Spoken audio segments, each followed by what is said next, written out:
Papa, oh.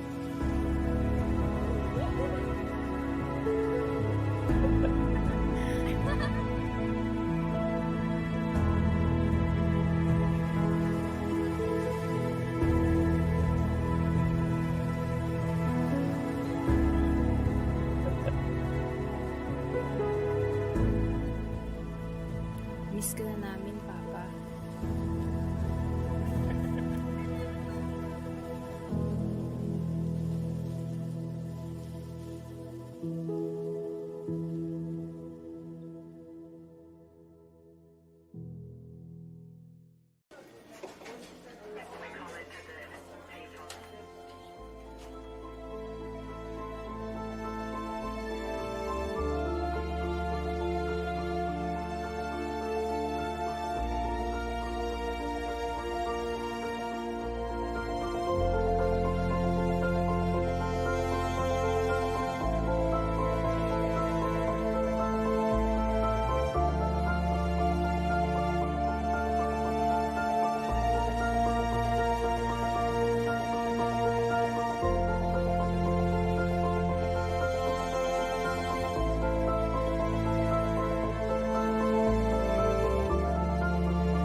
Ang kulit nyo ikaw ah.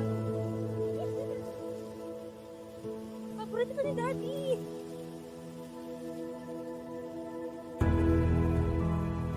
Ma, itsin ni Papa, oh.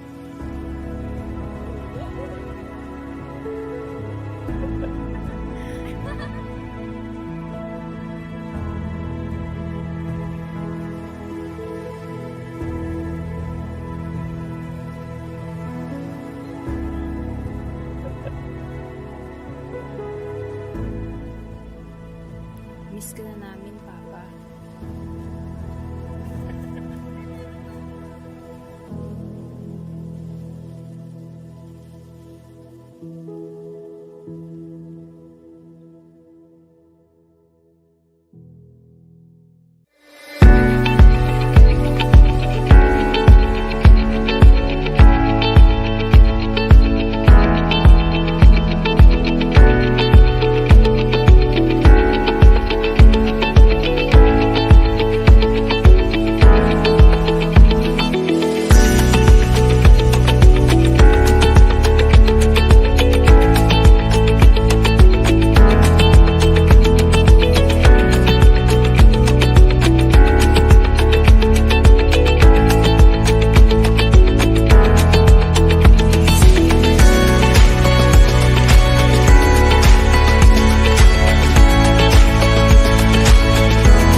Hi, good evening, everyone. Hope you guys are having a great night. We have so much in store for you guys as this is the pilot episode of Life Matters. Hashtag couple goals. Good evening, Ren. Thank you, Good evening. everyone, for joining us tonight. Our topic is timely because, as you know, February is the love month. Akalain mo, Valentine's Day na pala this Sunday. Kaya Mm-hmm. naman, advance happy Valentine's Day sa'yo, Tito Ren. Dinner is good. I get it. Kidding aside, happy Valentine's Day, of course, JD, and happy Valentine's to you all. But before we go into all that talk about love and relationships, let us tell you first what our show is all about. Yes, Ren, because you see, after the successful run of the 2020 St. Peter Death Care Week, where you were one of the moderators, naks naman, you the man! Mhm. St. Peter Lifeline and Chapels realized the value of engaging with the Facebook online community. And that's exactly why this show was made, because we want to strengthen that connection and build more relationships, not just with you guys in Facebook, but with all the Pinoy netizens. And hopefully, this show would answer some of your questions about life, well, because life matters. You're correct. And this is a great and enjoyable opportunity for us to share tips and information to live your life to the fullest. As the young people would say, YOLO, you only live once. And the Mm-hmm. title of our show, Life Matters, is very fitting because it will allow us to talk about anything and everything under the sun that is both timely, relatable, and relevant to us Pinoys. Got it, JD. Kaya nga, wag na nating patagalin pa. And let's introduce our guest for tonight. So, sino nga ba ang guest natin tonight? Let's all watch this.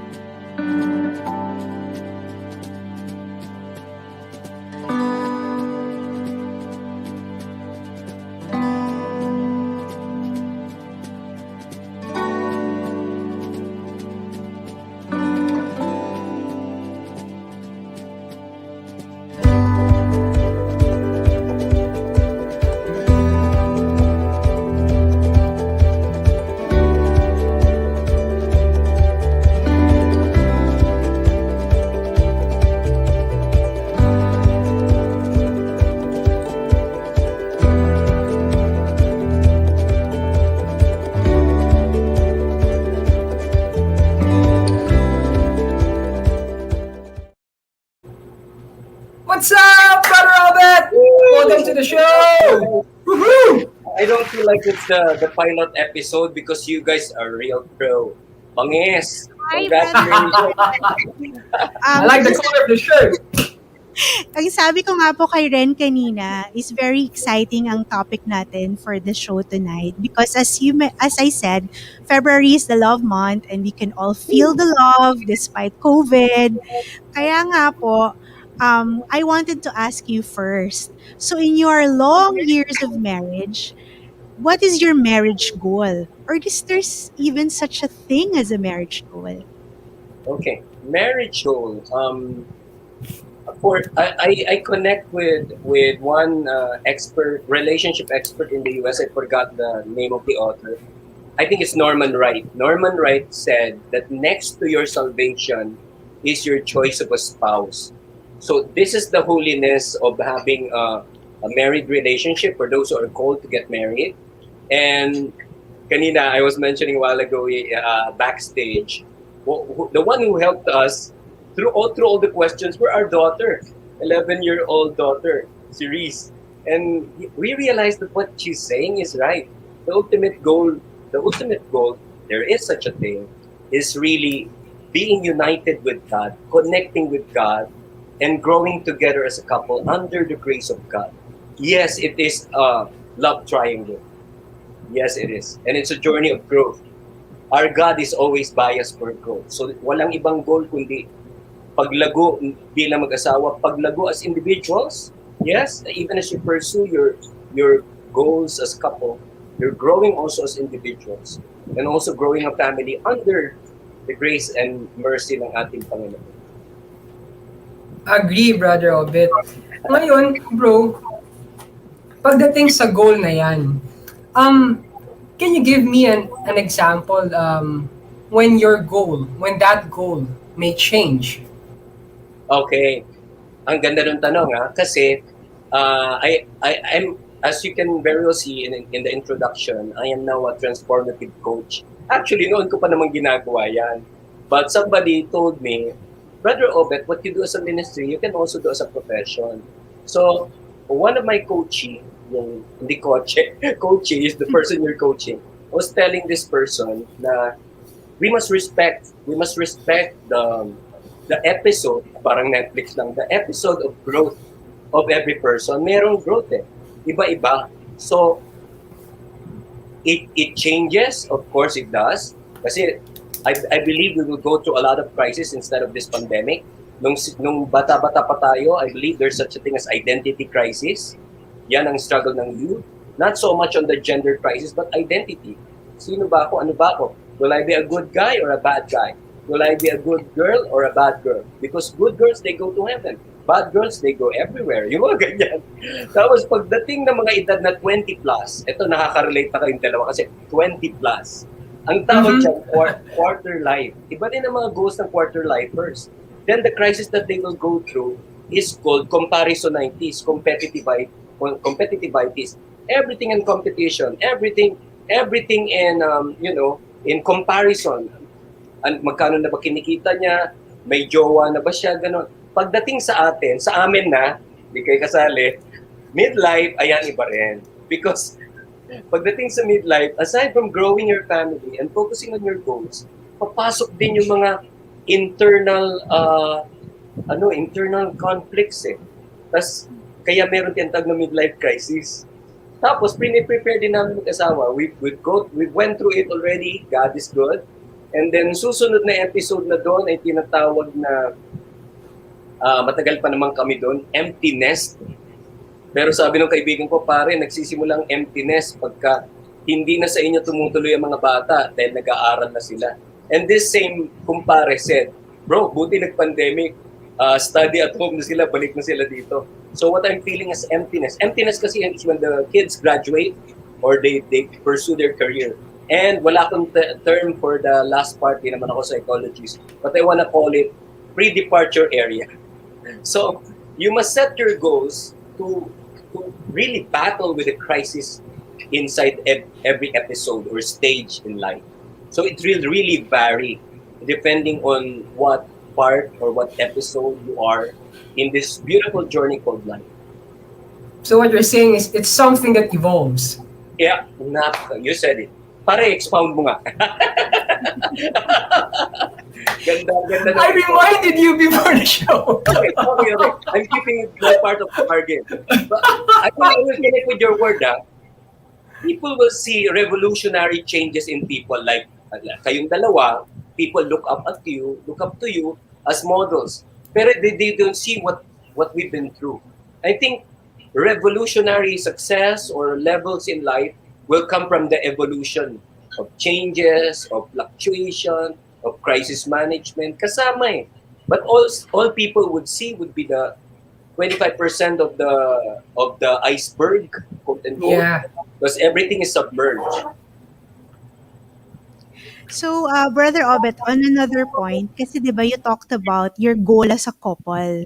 Yeah. So how about having individual goals? As a husband, as a wife, differentiated from a goal as a couple. Do you also have those as well? Yes, oo. Kasi naniniwala ako na, kasi nung kinasal kami, merong equation na binigay yung pare. 3 equation, di namin na-answer lahat. At sasagutin ko lang yung isang equation kasi baka mamaya ikwento na ng basta. Yung isa lang equation lang i-open up ko. 1 plus 1 equals 2. Kasi 3 yun. Mamaya expound ko pa yung ibang equation niya. Iba-ibang equals Iba-ibang result, ang sum. But 1 plus 1 equals 2. Parang the priest was saying, yes, you're growing as a couple, united, till death do us part, and so on, the vow that you made. But a real couple relationship, a real healthy marriage relationship is that you are also biased for your own individual goals and individual growth. Yun talaga, suportahan kayo. Ready kayo to adjust. Kumbaga, I don't believe it is a great marriage kung na disempower yung isa, na stymie yung isa. May dinidiscuss nga kami ni Mrs. Yesterday.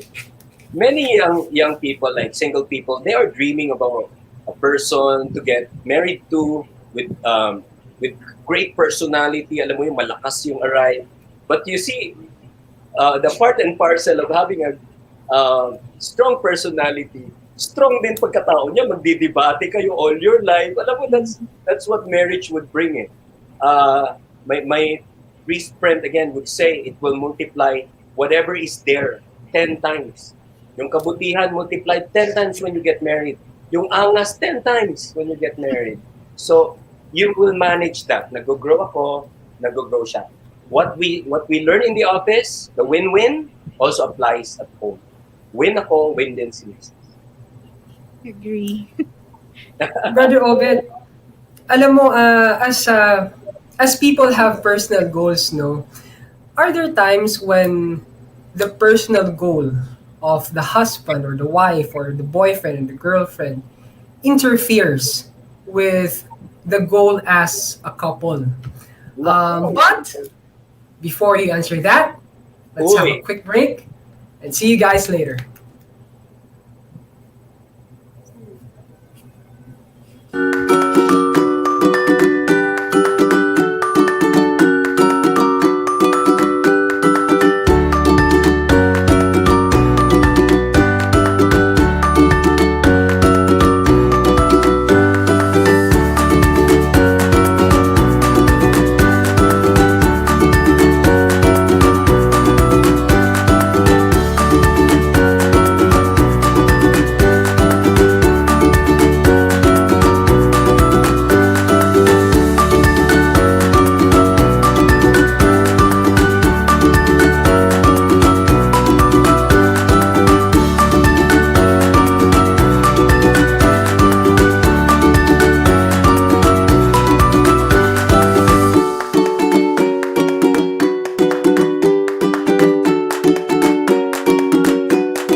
Nagbabalik ang Life Matters. But wait, Brother Obet, before you answer ang naiwang question ni Ren kanina, ay pakilala muna natin ang iyong pinakamamahal na kabiyak.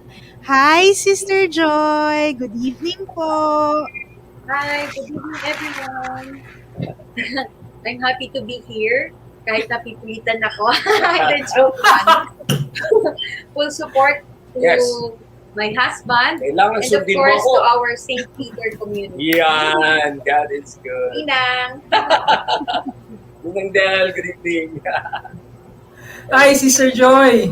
I hope you're having a great night. And I guess ikaw ang may authority. Tama ba, Brother Obed? Ang may authority na sumagot ng question. Okay? So again, the question is, can the personal goal interfere with the goal of the couple? I guess yes. There are personal goals that can interfere our couple's goals. Yeah. That's why when you get married, you should be ready to sacrifice your own happiness or your own goals. Just like what happened to us, I have a goal of working abroad because I'm a nurse by profession. Mhm. But since Brother Obet wants to stay here in the Philippines because of his mission, so, well, pinag-usapan naman naming mabuti. Yes. And I have to sacrifice my dream. But then again, he promised me that he's going to bring me abroad for a mission and for leisure. Nangyari naman po yun. Nangyari, wow, mabait ang Diyos. Praise God. Dininig ng Diyos ang panalangin ko, bro. Ayun. So her answer is yes, but sabi nga ng daughter namin, sinagot niya lahat ng mga questions eh. Sabi niya, there's such a thing as compromise, such a thing as win-win. So that's what happened. She sacrificed for me, and later on, all things work for the good of those who love God. Okay na rin. Yan. Parang parehas yun, yung compromising, win-win. Yan ang mga magandang natututunan ko sa'yo ngayon, Brother Owen. Pwede pang Valentine's. Oo.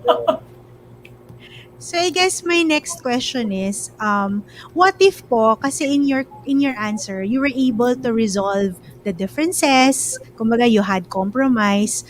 What about if there comes a time na it's hard to compromise? Parang there are certain things that's important to the wife and to the husband that cannot be compromised. So how do you resolve those differences? Grabe naman tanong. I object, Your Honor.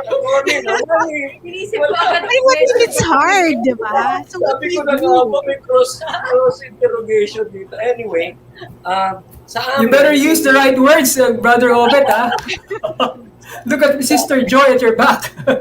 Sa amin, parang kasi we are always overwhelmed with each other's kindness and understanding. Parang ganito kami pagka may mga conflict. Una struggle yan pagtatalunan because we were sharing with another couple a while ago. Another couple a while ago. Na yung bagong psychology ngayon sa pag-argue ng mag-asawa is that pwede nang ipakita sa bata. Don't get me wrong, argument, discussion, na medyo matataas ang boses. Hindi yung away, of course. We're very prudent about that kung ipakita sa mga bata. But argument, as if naman matatago natin sa mga bata. Pwedeng ipakita, but we have to resolve it.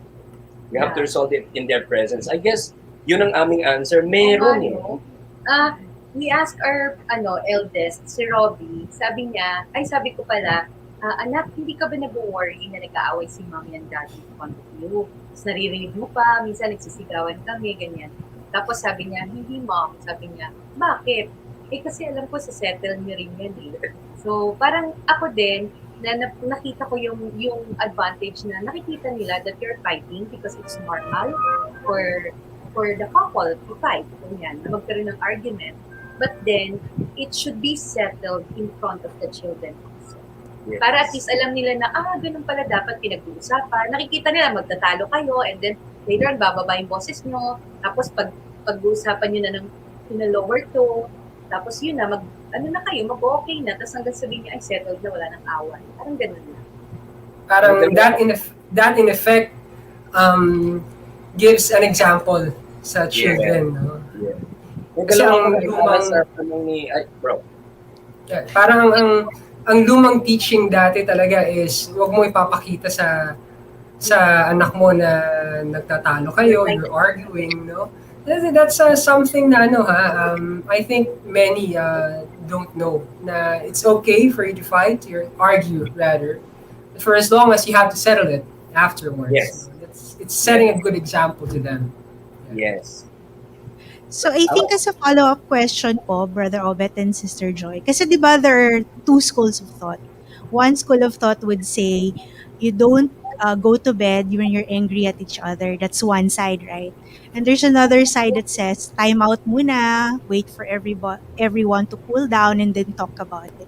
I'm interested to know which one of the two schools of thought ba do you think is much better for married couples? Kasi those are different, di ba? We enrolled in both schools.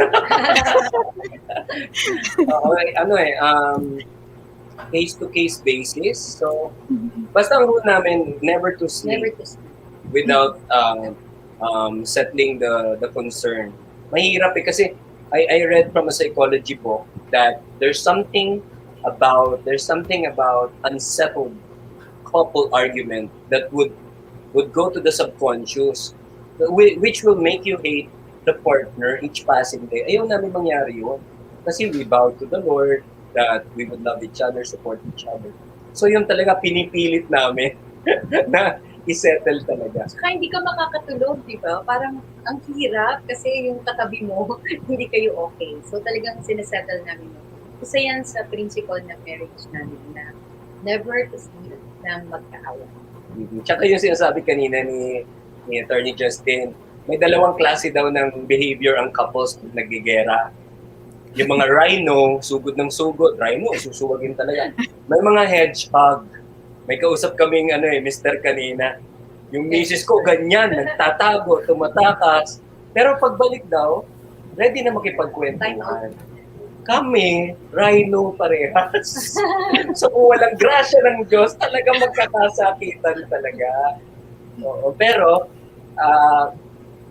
what we learn is that humility is a very contagious attitude and character. Pag may nagbaba na ng emosyon, masisettle din. I learned from Stephen Covey. Mga kapatid, not because I read a lot, pero nakakatulong kasi pag wala ka ng solusyon, talaga magre-research ka. Yun ang nakatulong sa akin din. So I learned from him in one of his books that we must work on high leverage change during low-level emotions. Kasi how can you work change when both emotions are high? Kaya yun, parang pag siya yung galit na galit, in all fairness, ibababa ko yung aking mga galit. Okay, mas galit siya. So kung sino mas galit, pinapabayaan namin, go ahead, shine. Tapos maya-maya, mag-uusap na. Yun. So that's good advice, Brother Obet and Sister Joy. And you will not really learn how to do that if you're not married, diba? It's hard. So it's very good advice. Thank you po for that.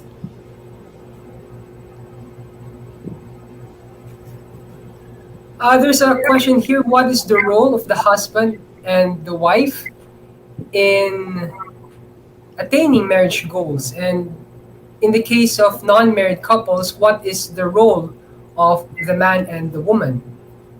Okay. Ako bro, masarap i-describe siya ng kwento lang. Pero in my mind and in my heart, ang lalaki daw ma-PR. Puro PR yung simulan nito.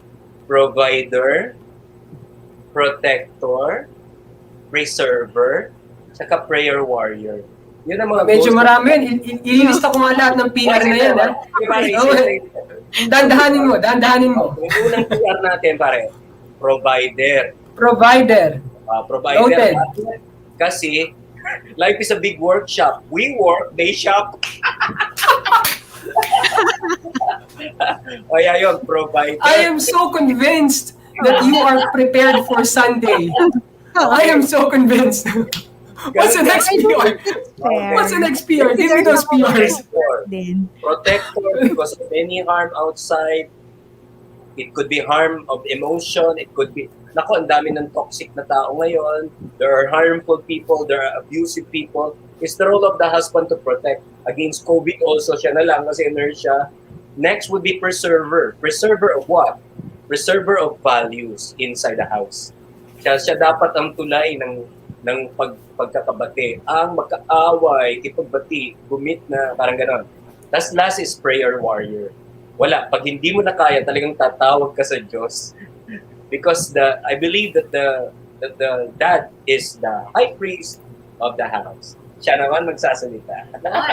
As a wife naman, ang goal kasi natin, parang yung nurturance sa home, sa family, sa husband. Siyempre, unang-una. So, siguro ako TLC naman. Wow. T as tenderness. Uy. Kailangan daw tender. Lambing. Kailangan namin yan. Yan. Lalo na pag pagod ang mga husbands, Uy. kailangan ng lambing ng wife. Lalo na kapag sweldo nila. Yes! Letter L naman is loving kindness. Uy. Yan. Dapat yung wife ang pinakamabait sa bahay. Woo! Tama ba? You know, it's a good thing my wife is in the other room. I just hope she's watching. Ang kapwa natin tatay nung marinig nila to. And then yung letter C naman, caring. Kasi we take care of our husband, we take care of our kids. So, yun. I think yun yung pinakang main role ng wife. Sa husband at saka sa family. Sorry. Live po, may delivery. Oh, uulitin ko lang para sa mga magigiting na husbands, ha, yung mga PR natin, ha, huwag kakalimutan, ha. Very important. Alam mo, Brother Obet, marami akong kaibigan na bagong nagpakasal at saka mga nagpaplano eh. So, uulitin ko yan, ha. Kailangan matandaan nyo na being a provider, a protector, what's the other one? Prayer warrior and preserver. Yan na ang key takeaways ko. Pwede ko nang kalimutan. Hey, of these four, ano ilalagay mo sa top of your list? Para sa prayer warrior, bro. Prayer warrior. Hindi ko natatanungin si Sister Joy kung ano yung nasa top ng list. Kung ano PR. Yung number one. I was telling you, sabi ko, honey, ano pang asawa mo, dating siga. Sabi ko, ang mga lalaki, the more siga yan, the more kailangan namin lambing. So, wag mo aalisin yung lambing. Kahit galit ka, dapat malambing pa rin. At alam ko pag galit siya, pag nagte-text kami, walang I love you sa dulo. Napakawa na So just to recap also, yung sinabi rin ni Sister Joy on the role of the wife naman in the marriage. So it's TLC, di ba? T meaning tender loving care to your husband so that if he has a bad mood, you can at least make it better. And then L is for loving kindness. And then the C is for caring. So it's really the wife that gives all the love and all the caring in the home. ilaw ng tahanan. Tama. Correct. Ilaw kaya dapat hindi mapundi. Ilaw ng tahanan. Anyway, Brother Obet, ito, may question ulit, no? Pagdating naman sa children, how do they come into play, no? I mean, is there a difference between marriage goals, just between you and your wife, and family goals? Isasama mo na yung iyong mga anak. Yan. Ang answer namin maikli lang but very profound. Very profound. It doesn't mean deep, pero napaka-strong ng prinsipyo. Ang prinsipyo namin, ako muna nagsasalita, before I become a good dad, I must be a good husband first. So before I become a good mom, I should be a good wife first. Yun, ganun lang kasimple. Kasi parang, what will we give downwards pag wala? Diba? As above, so below. Yung love namin, dapat mag-permeate downwards. So, hindi dapat mawala. Kasi maraming mga misis, nawawala na yung pagiging wife pagka na-enmesh na sa mga kids. Marami ding husbands, nawawala na ang pagka-husband. Hanggang provider na lang to the point na wala na siyang panahon din sa sariling bahay. So, yun ang aming principle. So it's like you're saying, you can only give what you have. No? Yeah. Parang, it's like that. Yeah. So, Brother Obet, ito marami rin nagtatanong. So, what's your secret? What's the secret for the two of you which made your marriage last from the time you met your wife and you met your husband until now? So, what's the secret of keeping the love alive? My secret is, happy wife, happy life. Yes. Now, Key takeaway. tell them your secret. Pare, pakinggan mo ito, malipit to. That's another key takeaway. Let me write that again. Happy wife, I agree. happy life. See my notes? Key takeaway. It's for Valentine's. For me naman, ang secret dyan is no one can seduce a happy husband. Yun! Oh, that's Bro, nice. natanda mo yun, bro. This is the first time that we have an applause in the show. Interesting. Justin, just want to expound a little. When I say happy wife, happy life, kami mga lalaki, meron kaming energy palagi to court, manligaw. Now, for me, courting must not end. Marriage actually will ignite all the more the courtship process. So araw-araw ko nililigawan ng misis ko. Otherwise, I might have the time and energy to court somebody else.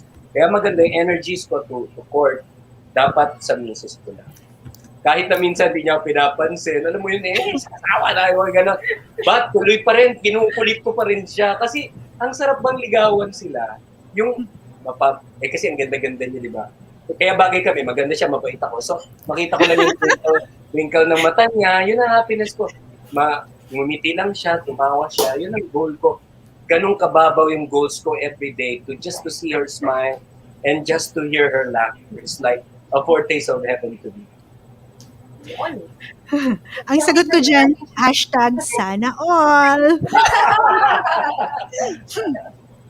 Sa akin, simple lang since ang secret is no one can seduce a happy husband. I always make him happy. Alam niyo na yun, girls. Yes. Guys.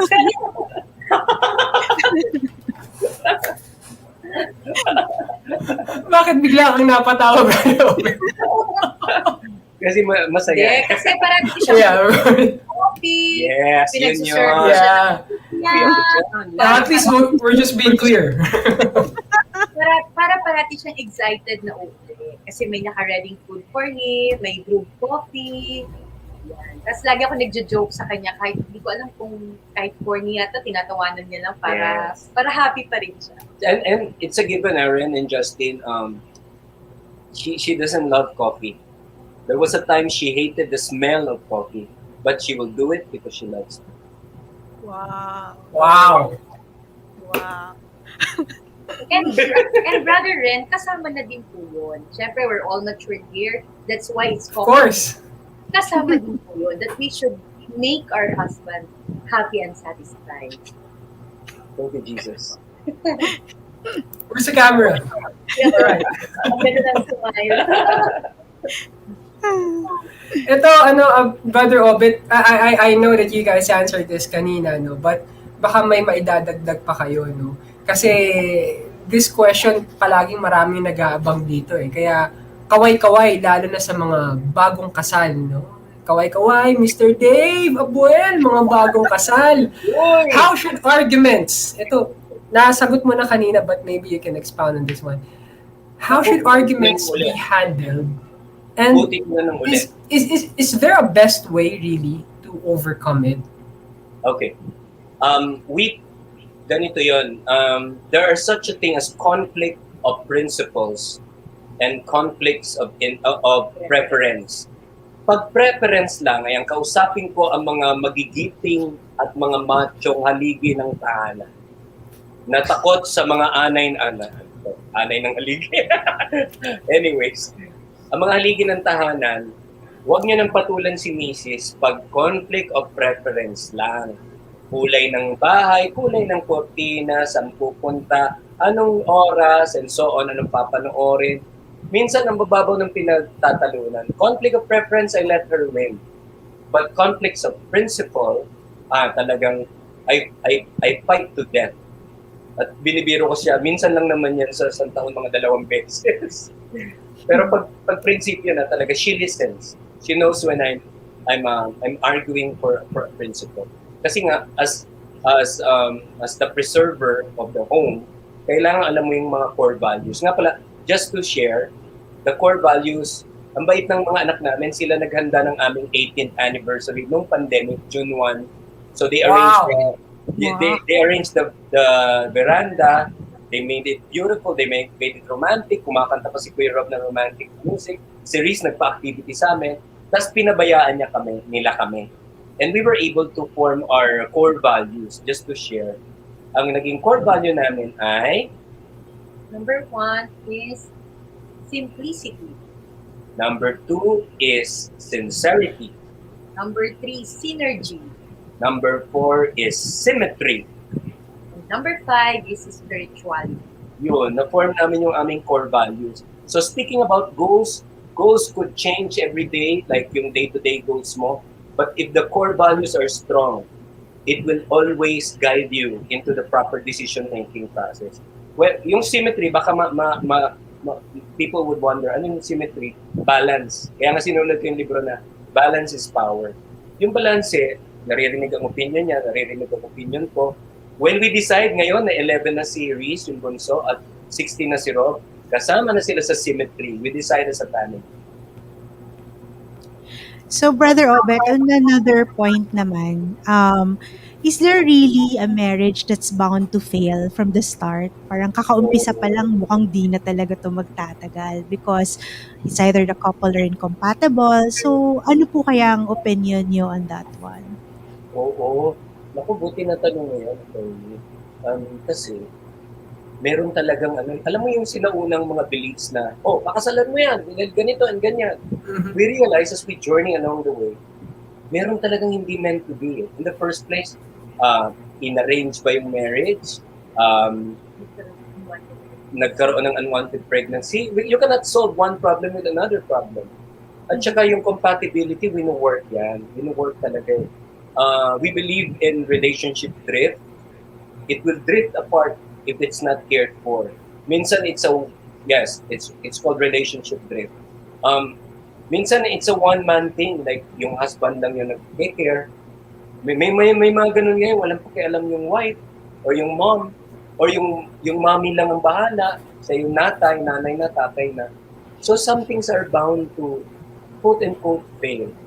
Kailangan i-work nila together. May mga alam kami na parang temporary separation para mag-wise up yung isang party. Wala makulit eh. Lalo na kung toxic na, addicted, and so on, abusive, they have to separate ways. When the person wise up, pwede naman bumalik. Pero meron mga parang, may mga personalities na hindi talaga mag-match. I was able to arbiter in the course of my ministry. I arbitered family conflict. Yung mga bata na nag-decide, just go ahead, malalaki na kami, we understand. Kasi hindi talaga irreconcilable. Kasi ang battle cry nila, para sa inyo, ginagawa namin to, nag-assert na yung panganay. Ang tanda-tanda na namin, sa tingin nyo, hindi kami aware sa conflict nyo. Give each other a chance to be free and so on. Apparently, wala namang hindi naman nagpakasal ng lalaki, babae, but better na hiwalay na lang sila. Para sa akin, this is not a teaching, this is a personal sharing opinion based on my experience in managing or arbitering ministerially, not as a professional, yung mga ganyang conflicts sa family at sa marriage. Yeah. Ito naman, Brother Obet, itong marami ring nag-aabang sa mga ganitong sasagot sa tanong na to, no? Lalong-lalo na yung mga magpapakasal pa lang, no? Mr. Mark Abisamis, kaway-kaway, no? How do you know? How do you... mga kasama natin to sa opisina, Brother Obet. How do you know if you are ready for the commitment? Uy, parang magandang sagutin ng misis ko yan. Paano mo nalaman ako na? Alam mo na you're ready for a commitment, ready to get married. Siguro if you are willing to sacrifice your own happiness. Kasi syempre, 'di ba, pag magpapakasal na, minsan dalawa na yung iisipin mo hindi lang ikaw. So, yun nga yung kaninang diniscuss din naman na may compromise, pero dapat alam mo na magiging committed ka in a relationship or in your marriage if you can accept the person na pakakasalan mo and you are ready to sacrifice your own happiness. Wow. Go on. Ako dahil sa answer mo, na-inspire ako na ito ang answer ko.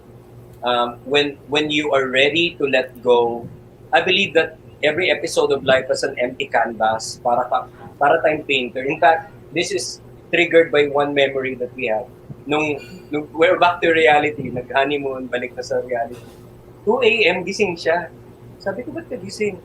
Natatakot ako na mangyayari sa atin as married couple.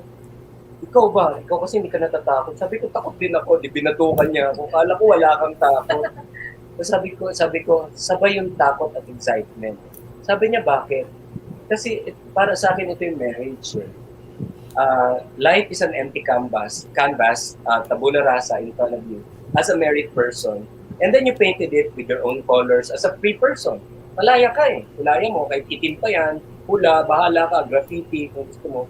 But when you enter into married life, nakalimutan mo na yun. Yun alam mo siya na. Pagtatanggalin mo na yung lumang canvas na yun, and then here you are, dalawa na kayo mag-between. ng buhay niyo together. The varying colors, yes. Parang basta pag ready ka ng kalimutan yon, like ako, when I got married, I lost my bachelor's degree and she earned her master's degree. Yun, parang ganun, bro. So, Brother Obet, may nagpapatanong, Hi, RMMJ Avellana. Tinatanong po niya kung ano po ba ang dapat i-consider before marrying someone. Oh. Ako yung look sa kana yan. Yung kasi tanong niyo si Mrs. Yung responsibilidad nagpapapogi yan. Yung responsableng lalaki habang tumatagal pumupogi na yan. Ako tanong mo Mrs. ko, once upon a time, Beauty and the Beast kami. Alam niyo na kung sino yung Beast. Pero she's the beauty that tamed the Beast. Ako yung dapat i-consider both the spiritual and the practical. Sobrang extreme nung dalawang yon. On the spiritual, dapat yung tao may spiritualidad para kahit wala yung mahal niya, hindi siya gagawa ng hindi maganda. Spirituality is the inner anchor to have a good life. Tapos yung practicality, dapat capable na yung tao mag-raise ng tayo. Iwan ko muna si Mami Joy, sagutin ko telepono. Sorry, we're live. Ako naman, siguro ako unang-una yung love niya si Lord. Number 1 niya si Lord. Actually, doon ako na-hook kay Brother Obet eh. Nung single pa kami, lagi niya sinasabi na number 2 lang ako sa buhay niya.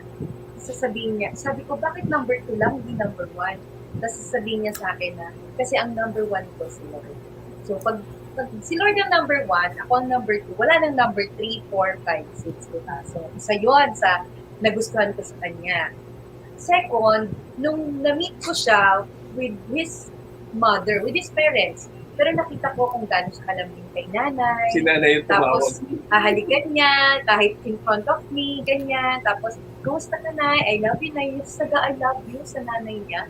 So, sabi ko, mukhang quality man to kasi malambing sa nanay. So, ibig sabihin, magiging malambing din sa wife niya. So, yun yung mga kinonsider ko. Plus, syempre, may maayos sa trabaho yung pagdati yun.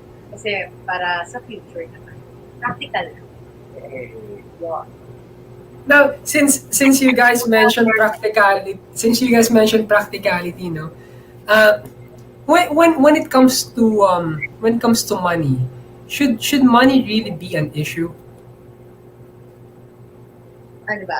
Okay. What works with us, kung sino yung mas inclined, dati, sarado utak ko, dapat ang babae nagmamanage ng money. And it works well with us. And I realized, mali pala ako. There are some principles that I unlearned in order to relearn brand new ones. We realized kung sino yung magaling sa mathematics at kung sino yung magaling sa budgeting, siya dapat mag-manage. So sa amin, alam niyo naman na zero knowledge ako pagdating sa math. So siya ang in charge. So kikita ako and I roll lahat. Bubuhos ko sa kanya. Happy wife, happy life. Pero actually po, in reality, kahit ayaw natin, nagiging issue ang money. Kasi in our ministry, marami na rin kaming na-settle na issue from different couples na ang issue talaga nila is money. Which is supposedly, sana hindi na lang maging issue. But, yun nga, ang importante lang naman ma-settle. Kasi yun nga yung sabi ni Obet na dapat daw kami, what works with us is sa akin niya ibibigay lahat, then I'll do the budgeting. So sa amin, okay yun. But we have couple friends na mas magaling maghawak ng pera yung husband, di ba? So yung wife, siya na lang din ang magbibigay ng money niya sa husband niya and then si husband yung magpapakit. Meron naman tayo meron din naman kami kilala na may work siya, may work din siya. Mm-hmm. Tapos, ikaw sagot sa grocery, ako ang sagot sa house loan natin, ikaw sa tuition ng isa nating anak, ako ang isa sa tuition natin anak. Pero, nagkakasundo sila doon. So, as long as meron kayong agreement, maayos yung understanding between the husband and wife, when it comes to money and budgeting sa or financial ano ba to, concern sa family, I think yeah, it won't be an issue. It will always So, be an issue, but it can be made a non-issue. Yes. so it's something that's not fixed, no? Whatever suits you, for as long as you come to an understanding, no? So next question, ito medyo touchy subject to. So pinapatanong nga to ng mga lawyers na kasama ko sa legal. Hello. I object. So, Attorney, I thought this is your personal question. yeah, me too. But of course, it's a concern for the lawyers because as you know, meron tayong Data Privacy Act if you're not aware of that. So, I think the question is more of privacy and personal space. So, what do you think about sharing passwords between the husband and the wife? Kasi in some cases, you have different social media accounts, diba? Or bank accounts even. So, what is your opinion on people sharing their password to their partner as a loyalty test or a trust check? So, what's your opinion naman po on that? Unang-una, gusto namin ipaalam sa inyo na iisa password namin. Kaya whatever happens, I could access whatever, pati bank account niya and the cellphone and so on. However, si Mami Joy, ang isang klase ng misis, nalibangan niyang tingnan ng mga text ko. So, Basta ng text kung basa, and it works well because there are appointments that I forgot to attend to. Oh, hindi mo na-attend to ko. Pampihira, mahalagang tao. It works well with me. To some, ayaw nilang pinapakialaman cellphone nila. Ngayon ako naman, as a matter of principle, I am a respecter of privacy. Hindi ko tinitingnan cellphone niya kasi daigdig niya na yan, alam mo yon and so on. Pero, she's the kind of woman naman na hindi makapagtago kasi yun nga, yung sincerity is our core value. So the underlying subtitle that is brutal honesty, no secret at all. So that works with us. Now, isa yan sa mga nagiging issue ng mga mag-asawa. Kaya dapat napapag-usapan up to what extent na i-share.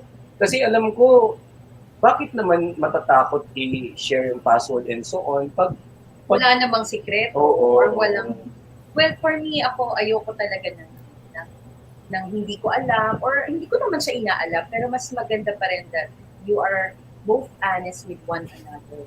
Alam ko merong data privacy, ganyan, di ba, attorney? Kaya lang parang as a couple, you are already one. Yeah. Parang ganun po.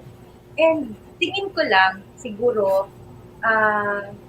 pwede rin naman yung privacy, to maintain the privacy of an individual.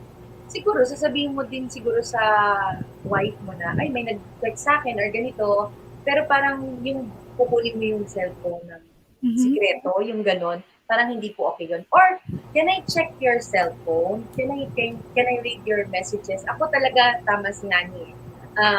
Libangan ko siya kasi bago matulog, parang, ano nangyari sa'yo the whole day? Sino yung mga ka-text mo? Ganon. Tapos hanggang sa nakita ko, hindi ka pa nag-text dito, di mo ini-invite ka, mag-confirm ka na, yung mga ganon. So, kaming dalawa, okay sa amin yung ganon. Kaya lang, sa iba nga, siguro they have to agree kung hanggang saan. They have to agree. Yeah, they have to agree kung hanggang saan. Huwag nang basahin, I'll just inform you, ganon. Hindi kami when we say this, hindi kami nagmamaroon o nagmamagaling because we have to be sensitive with sensitivities. Like merong tao ang trigger niya cellphone. Ang bait pa ito. Ginawa ko ng cellphone, gera, World War IV. Yung ganon, I call it trigger management. Ano ba ang trigger ng spouse, ng girlfriend, ng boyfriend? Huwag mo nang pag-usapan doon. Or huwag, diba, ika nga ni John Travolta, don't touch my hair. Yung parang ganon. Kung anong trigger niya, hayaan mo siya, parang ganon. Respect. Yeah, respect is very important. Yeah, respect is very important. Now, ito, Brother Obet, more or less this question summarizes lahat ng mga tinanong namin kanina. No? And this is very important. What do you think protects a marriage?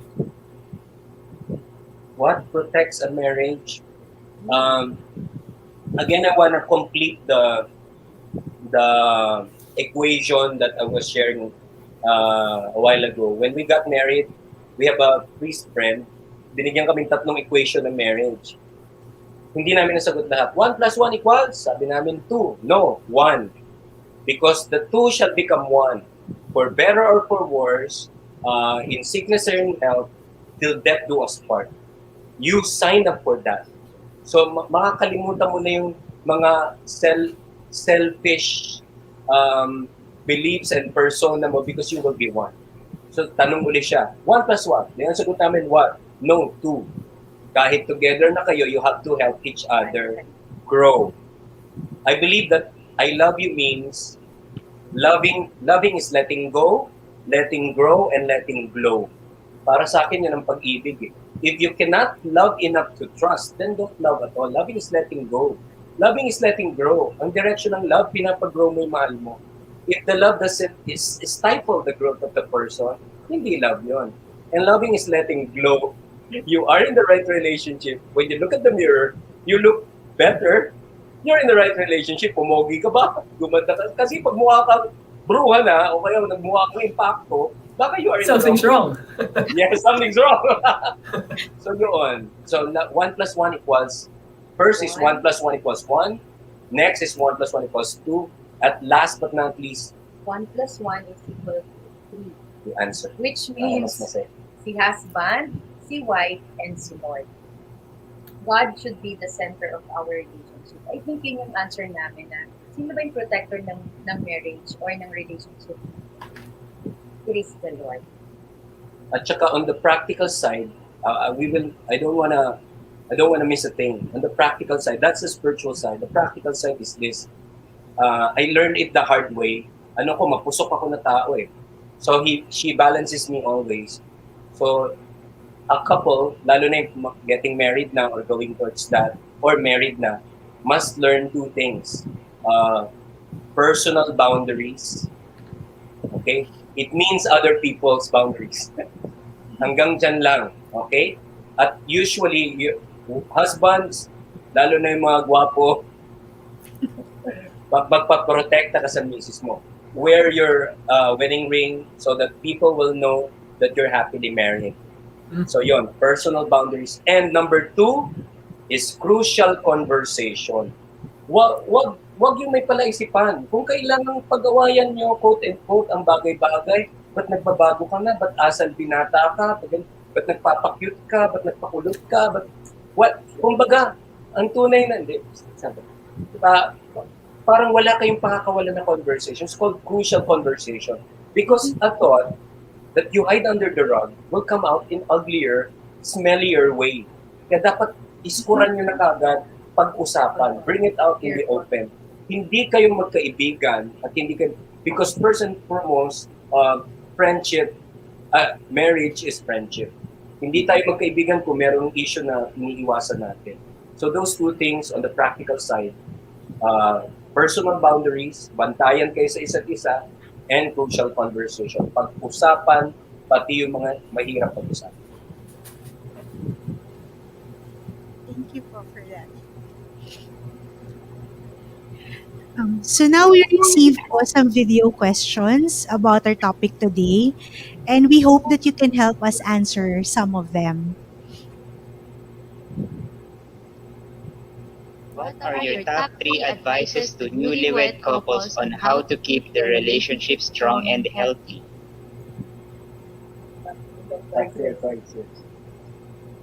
Ako, top 1, siyempre, ako yung nagpe-presume na mas spiritual. Actually, siya yung mas spiritual. Top 1 would be spirituality. Be together in prayer. Surrender to God everything. Pero, para makita nyo, karnal din akong tao. Number 2 is intimacy.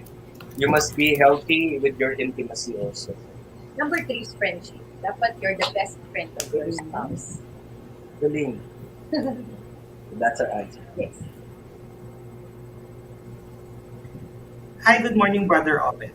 As part of Christian community and LGBT community, my question is, would it be okay if one of our goals is to have a legal marriage as gay couple, and will it affect are Christian moral values? Okay. I'm gonna touch something that parang many people would dare not touch because it's a hot item. But I'll be sharing as a person who ministered to a lot of broken-hearted LGBTs out there. And the underlying message, this is again personal journey. Kaya what I'm sharing is personal. If you are going towards that, going towards what is thought to be legal, to become married as an LGBT, a friend of mine got out from a relationship like that. Hindi sila kinasal, pero sabi niya, tell the world, Brother Obet, that they're subjecting themselves to a life of misery. As much as, yes, ayoko naman mag-appear na God, but nature has positioned some laws of nature that has to be obeyed. Otherwise, dilemma and problems would occur.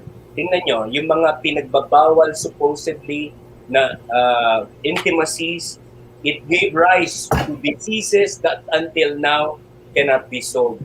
So yung mga ganong concern. The people that I journeyed with, I don't know what gift the Lord gave me. It's either a person would reveal to me that they are LGBT or takot mag-share pero sa akin lumalapit. Lalo na ngayon na noong pandemic, I helped around 6 LGBT people going towards depression and suicide. And by God's grace, they reconsidered life. And yun, alam nila, in the name of maturity, they would know, they know within them which is wrong. I'm speaking now to the LGBT community. Consider it when you are doing transition, because the person I ministered to said he almost did transition but regretted it. To some who don't understand that, it's transitioning to making your body look like the gender of preference. Hindi daw basta-basta. I'm just glad the talk conversation, the coaching made sense with them. So, strong advice, parang ano yan walang pinagkaiba yung attraction at saka illicit relationship between a married man and a single woman, a married woman, a single man, two unmarried couples. Ganun din, walang pinagkaiba yung mga nakadesenyo ng natural laws. I-violate mo and there will be emotional pain and misery when you subject yourselves to God. Sabi ng isang, he calls himself enlightened, not my word. Sabi niya, bro, enlightened LGBT ako. We are made to contribute to the world and just accept that we're single for life. Hi, Brother Obet and Sister Joy. Here's my question. During this pandemic and having a typical family setup, wherein the husband is a provider and the wife is taking care of the children, how will you respond with opposing decision to spend money? For example, the husband wants to buy bike and other things that you may consider not essential, and the wife opposes this kind of expenses. Is it okay not letting your husband spend his own money? What can you advise po? Thank you. You better answer this right, Brother Obet. Ikaw na. Ako ba? You better answer this right. Okay. Again, I reiterate, life is a big workshop. The husband's work, the lady's shop. Anyway. Kaya pwedeng pagbigyan ng husband. Kaya pwedeng pagbigyan ng husband. Kasi may biruan palagi. Actually, yung mga generous na lalaki nakakapagbiro nun. Pera ko, pera ng pamilya. Pera niya. Pero ano talaga yon, biro ng mga generous na lalaki. We know that we can provide. Now, the concern is not about financial, it's about practicality. Kahit sino, whether husband, wife, mommy, daddy, children, basta impractical yung gustong bilhin, tas nagdadaan tayo sa crisis, talagang it's worth lobbying. Ilalabi mo yung parang wag mo na pag-isipan yan pag impractical. Kasi may mga Siyempre needs muna, di ba? Yes, needs before wants. So yun. Pero ginawa mo yun. This is my wife, Rachel. We've been married for almost a year now. Do you have any money management tips that you want to share with us? Thank you. Thank you. Money Money management. How do we management. manage the money? Eto, meron akong ano dito, meron akong mga, ito naman, practical tips lang na dapat meron tayo. Yeah. So, let's try this. Una, yung budget sa needs muna. And then, meron kaming, syempre yung 10%, we give it to the Lord as our tithes. And then, meron kaming, yung another 20% of our money, parang, tama, 10% for the Lord, yung 20% para sa mga, yung share later ni Honey, yung mga insurances, yung aming tinatawag na wealth fund or emergency fund. And then the 70%, yun yung para sa Utilities. expenses sa bahay. And Overhead. kung may excess doon yun, pwede yung pagbigyan yung quote-unquote luho or yung wants ni Mr. or ni Mrs. or even ang mga kids. Yeah. So yun. Yung 10, 20, 70 ni secret ni Honey, expound ko ngayon yung 20%. Ito if people could write this down, the 6 must, sinulat ko to sa book ko na Balance is Power, sa Wealth Quotient. Number 1, life insurance. Kasi whatever happens, to some people, sabi nila, pasayin na daw or obsolete na life insurance. Nako, lalo na nangyari itong crisis, it's very important. Kasi para secure yung mga taong iwan mo or at least may pangtawid sila. Next is emergency fund. Emergency fund is ideally the 6 months of your salary deposited in the bank. Pag mahirap, start with 1 month salary, 1 month, yung ano mo, overhead mo for a month, naka-store sa bank. Kami, naapektuhan ng pandemic, pero nire-restore namin. We don't want to call it emergency fund, baka magka-emergency. We called it wealth fund. Next is pension plan. Next is health card.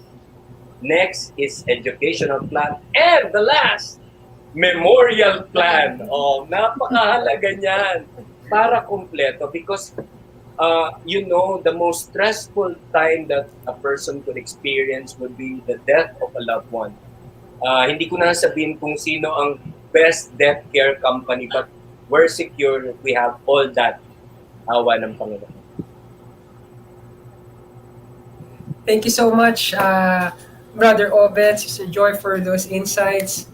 Maraming salamat ulit to you guys for being with us tonight. We've learned so much, and for me, napakarami kong notes, no? So, pero besides dun sa pinaka-importante na PRs na talagang dapat tandaan ng mga machong tulad ni Brother Obet, yeah? My key takeaways, no? I'll just limit it to 2, no? Couple goals evolve, and because of this, you have to respect the growth of each other. Very important.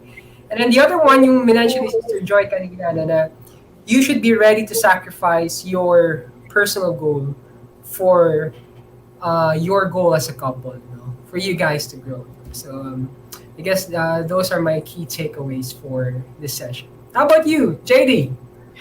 Well, as for me, my paper is all full of notes, but my key takeaway is really the core values that was crafted by your children for the family. So it's good to have core values because it will really guide you on the goal of your family and what to do going forward. So it inspired me to really think about what would be a good core value for our family as well. So that is my key takeaway for tonight. And thank you again, Brother Obet and Sister Joy, for joining us. It was a pleasure to have you both on our pilot episode. Thank you po. Thank you. Again, thank you so much. Thank you so much, Brother Obet, Sister Joy. God bless you guys always, you and your family, of course. And syempre, abangan niyo po ulit kami on our next episode. That's on February 24, another exciting one for us, as we will be talking about modern day relationships. Ano nga ba itong mga to? And of course, how do they work? Wow, interesting, Tita Rena. So, magiging interesting na naman ang usapan natin next week. Abangan natin yan. Sige na nga, Tito Ren. Syempre, Jay, but for now, we have to say goodbye to you guys.